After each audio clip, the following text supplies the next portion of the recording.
Fala galera tricolor, a gente, Quintela que tá na área para falar com vocês aqui, um videozinho de opinião, a minha, sobre a chegada aí do Canóbio e também do René no Fluminense, né? A gente fez os vídeos de plantão, aqueles vídeos rápidos, informando aí para vocês que seguem o canal, né, das contratações. E agora aqui meu posicionamento, aqui minha opinião a respeito, também queria ouvir muito a opinião de vocês a respeito dessa contratação do Canóbio e do René, né? O Canóbio e o René, jogadores contratados, anunciados ontem, né? Domingo, pelo Fluminense. O Fluminense anunciou a contratação de ambos.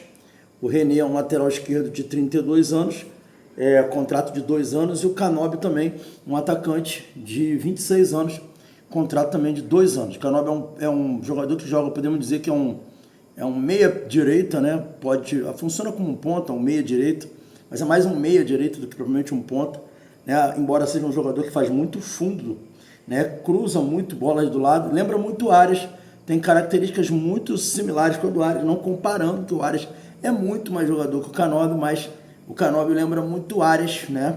E essa contratação do Canóbio, eu não tenho nenhuma informação, tá, galera, a respeito dessa situação do Arias, mas essa contratação do Canóbio me cheira a saída do Arias. Por quê? Porque tudo bem que o Fluminense vai precisar, precisava de reserva para o Arias, ali pelo aquele lado do campo, o Fluminense não tinha. Mas essa contratação me cheira isso. Espero estar errado, espero que o Arias continue, que ter o Arias e ter o Canóbio de banco dele é uma boa opção, seria uma ótima opção.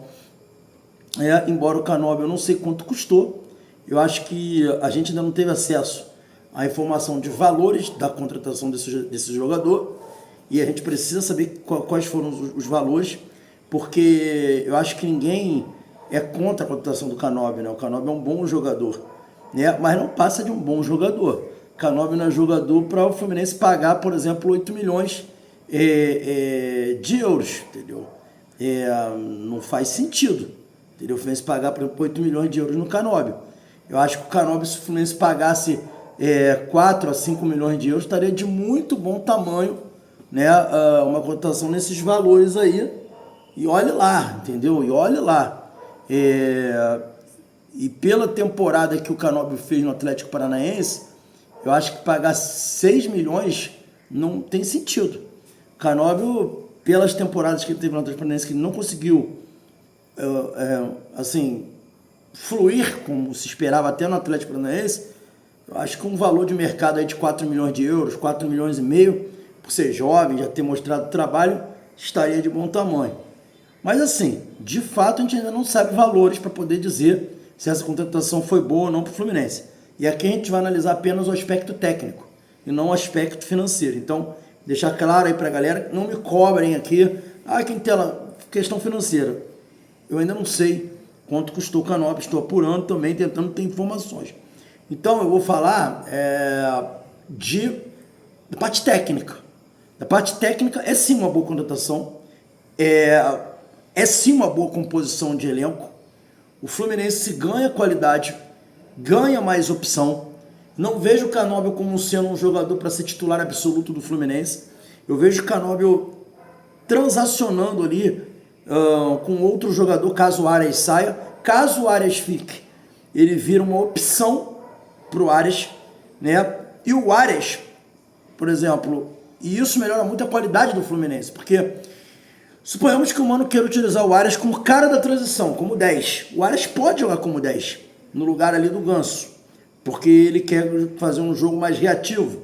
Ele pode puxar o Arias para meiuca, central, e colocar o Canóbio no lado direito. E aí ele ganha um jogador de muito mais velocidade, de uma transição muito mais rápida do que o Ganso, e que vai ajudar muito mais na parte defensiva, porque ele pode contar com o Canóbio lá pelo lado direito. Então o Mano ganha essa opção. E o Mano tem pedido contratações que dê a ele maior versatilidade. Porque com a versatilidade ele ganha dinamismo. O que é dinamismo? Dinamismo é a capacidade que você tem de tornar as coisas mais ricas e opcionais. Um time de futebol ele tem que ter alternativas, ele tem que ter opções. O que matou o Fluminense do Fernando Diniz? A falta de opção, a opção tática. O Mano Menezes está querendo ganhar, não é nem opção tática, ele está querendo ganhar opção funcional dentro do grupo do Fluminense. Ele quer jogadores que possam cumprir mais de uma função para que dentro do próprio jogo, às vezes sem fazer nenhuma substituição, você possa mudar o panorama do time com a bola rolando, sem tirar ninguém. Você tem o Arias que pode ser um meia, um ponta direita, que pode ser um meia central. Até mesmo na Colômbia ele joga como segundo volante, joga como 8. Você pode ter o Arias como um atacante, um segundo atacante ali, fazendo aquela posição do Bebeto, lembra disso? Pode jogar ali. O Canóbio não, o Canóbio é mais um meia direita, ponta direita, ele não vai sair dali. Mas você, por exemplo, com a chegada do Freitas, você tem um zagueiro que pode ser um lateral esquerdo, pode ser um ala. Agora acho muito difícil, né? Porque o René veio, tá claro que o Freitas vai ser zagueiro. Para mim tá muito claro isso. Você tem o Hércules, que pode ser um segundo volante, um primeiro volante, e até um terceiro homem de meio de campo. Então, assim, tá me agradando muito essas contratações do Fluminense, porque o Fluminense ele tá contratando jogadores dinâmicos, jogadores que cumprem mais de uma função, jogadores que potencializam o time taticamente e tecnicamente. Então a contratação, analisando apenas do ponto de vista técnico, a contratação do Canóbio dá alternativa não só pelo Canóbio, não pelo Canóbio ter muita dinamismo. O Canóbio não é um jogador dinâmico, mas o Canóbio possibilita que o Arias, que é um jogador dinâmico, possa, se ele ficar, até agora não teve nenhuma proposta pelo Arias, tá, gente? Permite que o Arias cumpra mais de uma função dentro do campo e mude o panorama do Fluminense. Então a vinda do Canóbio traz isso. É uma contratação tecnicamente boa. Contratação do René. Então, falar daí sobre Canóbio, minha opinião, acho uma boa contratação. Não é uma sumidade, não é um craque, não é um jogador para ser titular absoluto. É um jogador para compor elenco e principalmente potencializar outros jogadores. Porque na medida que você pega ele e coloca na meia direita ou na ponta direita, jogando no 4-3-3, você pode ter o Arias, por exemplo, como um meia central. Ou você pode ter o Arias como um atacante, jogar sem um 9 de referência. Você pode ter o Arias do outro lado do campo, na meia esquerda. Acho muito difícil, porque você está contratando jogadores para aquela posição também. Então você ganha muito na parte dinâmica. Às vezes a contratação de um jogador que não é dinâmico dinamiza o resto do time, porque você tira a sobrecarga de um jogador que não tinha reserva para ele, que é o caso do Arias, no lado direito. Entende? Então a beleza do futebol dinâmico é isso, que é o que se faz na Europa. Você tem jogadores, por exemplo, no Manchester City, como o De Bruyne, o Bruno Silva, que jogava no Manchester City, que são jogadores que dão muitas opções ao técnico dentro do próprio campo. O Rodri, que começou lá atrás como um zagueiro, virou um primeiro volante, às vezes cai até pelo lado do campo, às vezes cai até na meia central ali. Isso é muito importante no futebol. E o Mano, ele tem pedido algumas contratações que trazem isso. E a contratação do Canóbio vem para isso. Eu acho que se o Arias ficar, a gente vai ter um belo time de futebol, tá, gente? Eu torço, assim, não quero pior pro Arias, eu quero que o Arias aceite uma proposta. A proposta que o Mário fez para ganhar 1 milhão por mês. Ser o segundo maior salário do Fluminense só atrás do Thiago Silva, ou equipara o Thiago Silva, que o Arias merece. Quero muito que o Arias fique. Se o Arias ficar, o Fluminense vira outro time. Se torna um time extremamente forte e em condições de disputar título. Então acho muito importante que o Arias fique. Vamos torcer para que isso se concretize e o Arias fique no Fluminense. Então, sobre Canóbio é a minha opinião. Sobre o René. O René é bom jogador? É um bom jogador. O René sempre foi um bom jogador. Um jogador nota 7, nota 6, 6, 7 por ali. Deixa a desejar? Não. Vai trazer problemas para o lado esquerdo? Não, não acredito. Só que é uma conotação que eu não teria feito. Tá? O René, ele tem 32 anos de idade, faz 33 agora em 25. Contrato de 2 anos, ele vai estar com 34 quando terminar o contrato. O Fluminense tem o Gabriel Fuentes, que provavelmente vai ser titular, hein? Vou profetizar aqui, vai ganhar a posição dele. Vai ser o titular da lateral esquerda. E eu queria muito, muito ver o Esquerdinha tendo mais oportunidade nessa temporada. Jogador de 19 anos, indo para 20 anos. E eu gostei do Esquerdinha quando entrou no Fluminense. Teve aquelas falhas pontuais, mas no geral ele fez uma boa apresentação. Mostrou ser um jogador ofensivo, um jogador que vai a fundo, um jogador que tem um bom passe. E assim, os caras que estão lá dentro estão vendo o cara treinar todo dia. Mas eu volto a falar, eu nunca vou me conformar com esse papo de que o cara não vai bem nos treinos. Eu nunca vou me conformar com isso. O jogador precisa jogar bola, jogar jogo profissional, para que ele possa ser testado. O jogador não pode ser avaliado por treino. Isso não existe. O jogo de futebol é a essência do futebol. É a essência de um nível que você pode cobrar um atleta.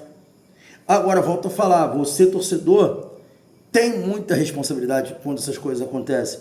Quando você vai ao jogador, diz que ele é bagre, não tem paciência com o jogador, porque ele errou no jogo contra o Grêmio, né, que é normal ele errar, você dá todo o direito do presidente do clube fazer o que está fazendo, contratando um lateral comum e tirando o espaço de um jogador como o esquerdinho, que eu gostaria muito de ver. Nada vai me convencer de que o jogador, não tendo jogado, não tendo tido oportunidade, não serve por causa de treino. Não adianta, não vai me convencer nunca disso. E agora tem o Campeonato Carioca, ele talvez jogue alguns jogos, né? Porque os outros estão de férias. Espero que ele arrebente para mudar essa visão do clube ou pressionar o clube. Mas aí mesmo, vamos supor que ele arrebente no Campeonato Carioca. Você acha que o Mano vai botar ele como segunda opção ao Fuentes? Não vai botar, gente. A não ser que ele seja um fenômeno. Fenômeno ele não é. O esquerdinha não é fenômeno, nunca foi fenômeno na base. Sempre foi um bom jogador. Não é o Marcelo que chegou. O Marcelo não tinha o que fazer porque ele é gênio, craque. O esquerdinha não é craque, mas é um bom jogador. Para trazer um bom jogador, eu mantenho o bom jogador que eu tenho em casa. Eu maturo o cara. Outra coisa, o Freitas joga também como lateral esquerdo e como ala esquerdo. Que sentido tem na contratação do René? Nada contra o jogador, até acho que ele vai jogar bem, vai fazer bons jogos. Mas qual é o sentido? A gente reclama tanto que o Fluminense não tem dinheiro. Ah, Quintela, mas não teve custo de transação, mas tem custo de salário. Eu ainda não sei quanto o René vai receber. Você acha que o René vai ganhar menos de que 300 mil? Vocês acham isso, que o René vai ganhar menos que 300 mil reais? Eu não acredito. E aí depois reclama que não tem como pagar o salário de um jogador que é caro. Caro porque gasta mal o dinheiro muitas vezes. Com jogadores que não tem o menor sentido você gastar. Então assim, achei essa contratação desnecessária. A minha expectativa era que o Fuentes fosse ter a oportunidade como titular e que o esquerdinha fosse o reserva imediato, tendo a opção do Freitas jogar como lateral esquerdo. Então, essa contratação eu não concordo, não acho que... mas Quintela, foi uma oportunidade de mercado porque ele não renovou com o Inter, estava disponível de graça. Meu amigo, para mim isso não é oportunidade de mercado. Isso aí é tirar a possibilidade de usar um jogador da base, de testar mais um jogador da base, dando a opção para um jogador jogar, um jogador que é um jogador comum. Então eu não consigo concordar com essa contratação. O Fluminense ainda busca, e agora aqui uma informação para vocês, um centroavante, tá, galera? Mas está cada vez chegando mais ao fim a busca do Fluminense ao mercado. Com a chegada do Canóbio, se o Arias for mantido, é muito, muito provável que o Fluminense não busque mais um meia de transição. Porque o Mano conta com o Arias jogando como meia de transição. E olha, nessa coisa toda eu acho que pode sobrar pro Ganso. Não que o Ganso não vai começar jogando a temporada. Vai. Com o time do Mano Menezes ninguém é titular absoluto. Mas eu acho que com o decorrer da competição, o Ganso não vai ser mais o titular absoluto que foi em 2024, a não ser que ele jogue o horror que ele jogou em 24, o absurdo que ele jogou em 24, que aí não tem jeito. Mas ainda assim, eu acho que o Mano vai ter alternativas ao modelo de jogo com o Ganso, e nessas alternativas ele não vai contar com o Ganso. Ele já deu um sinal disso no jogo contra o Palmeiras. Ele vai querer ter um meio de campo mais de pegada, de uma recomposição mais rápida, de uma transição mais rápida, e com o Ganso em campo não dá para jogar desse jeito. Então eu acredito que se o Arias ficar, o Fluminense não vai mais ao mercado buscar um meio de transição e vai contar com o Arias fazendo essa função. 9 não. 9 o Fluminense busca, está alvoroçado no mercado para tentar encontrar um 9. Fica aqui uma sugestão pro presidente Mário Bittencourt. O William José, um centroavante, um 9 goleador, jogador que ficou muito tempo na Espanha, custa 2 milhões de euros, não é um valor tão alto, pelo menos é o que diz o Transfer Market. Dá para o Fluminense tentar trazer, repatriar aí o William José. Eu gostaria dessa contratação aí. O jogador também cabeceador, faz muito gol de cabeça e é um clássico 9. Fica aí a sugestão ao Mário Bittencourt. Valeu, galera. Espero que tenham gostado desse vídeo. Comenta aqui embaixo. Quero saber a opinião de vocês a respeito dessas duas contratações. Muito obrigado aí, Saudações Tricolores. E hoje tem live no canal. A gente vai fazer o pós-jogo da Copinha. O Fluminense joga hoje às 6h30. 6h30. Eu esqueci o nome do time agora, me deu um branco aqui. Mas eu coloco o nome aqui embaixo para vocês aqui. Vai aparecer o nome aqui. O que é esse time de Copinha, de empresário? A gente acaba esquecendo. Eu joguei às 6h30. Às 8h30 começa o nosso pós-jogo com o Flavinho Ressurreição e o Flávio Azevedo aqui no Resenha. Saudações Tricolores. Fiquem todos com Deus. Você pode fazer sinal, tem que tomar cuidado. Tá dando morte, né? Enfim, nem sei qual é o sinal que pode, que não pode. Rock and roll pode ainda? Espero que sim. Valeu, galera.